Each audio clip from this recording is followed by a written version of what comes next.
गोटे सुंदर कथाटीए शुणिबे निश्चय।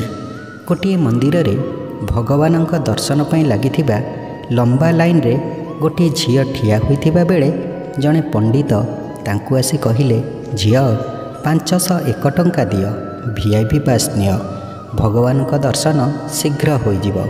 सेतेबेले झीलटी कहिला, पंडित जी आपण 5100 टंका नियंतु आ भगवान को बाहर को डाकी दियंतु।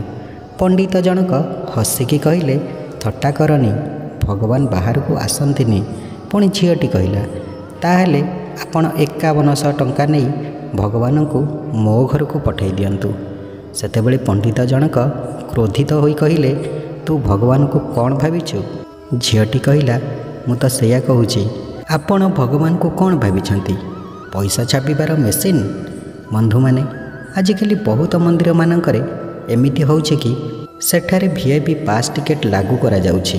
भक्तंक मध्यरे एभली भेदभाव कौन ठीक? कमेंट माध्यम रे निश्चय जणाइबे। जय जगन्नाथ।